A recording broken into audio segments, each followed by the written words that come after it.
శ్రీ రాజగోపాల్ రెడ్డి గారు.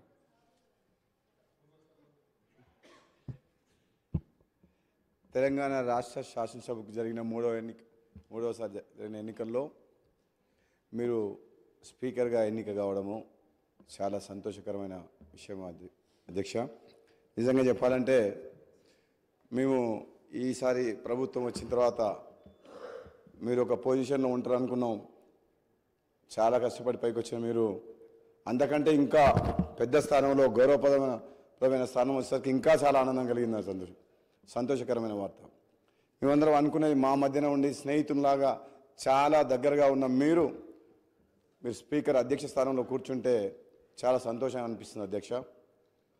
ప్రతిపక్ష సభ్యులు అందరూ కూడా మాట్లాడినప్పుడు వాళ్ళకి సమయం ఇవ్వాలని కోరుతున్నప్పుడు గత శాసనసభలో నేను కూడా 3.5 సంవత్సరాలు పనిచేసిన అధ్యక్ష.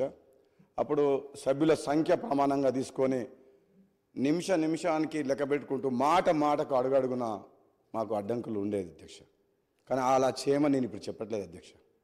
సంఖ్యాపరంగా కాకుండా ప్రజా సమస్యల మీద మాట్లాడేటప్పుడు ప్రతిపక్ష సభ్యులకు తగిన సమయం ఇవ్వాలని, అధికారపక్షమైన ప్రతిపక్షమైన ఈ తెలంగాణ రాష్ట్ర ప్రజలు ఎన్నో ఆశలతో తెలంగాణ రాష్ట్రం సాధించుకున్నారు కాబట్టి ఈ ప్రజాస్వామ్యాన్ని కాపాడే విధంగా ప్రశ్నించే గొంతుగా ప్రజల పక్షాన ప్రజాప్రతినిధులుగా ఎన్నికై ఈ సభకు వచ్చిన ప్రతి ఒక్కరికి కూడా వాళ్ళ సమస్యలు కానీ వాళ్ళ నియోజకవర్గ సమస్యలు కానీ తెలంగాణ రాష్ట్రంలో ఎన్నో ఆశలతో పెట్టుకున్న ప్రజల సమస్యలు కానీ మాట్లాడే అవకాశం మీరందరికీ కూడా కల్పిస్తారని చెప్పి కోరుకుంటూ, ఒక విధంగా చెప్పాలంటే గతంలో జరిగిన చేదు అనుభవాలను నేను చెప్పదలుచుకోలేదు. కానీ సభ్యులందరికీ కూడా అధికార పక్ష సభ్యుల పార్టీ తరఫున మేము మాటిస్తున్నాం.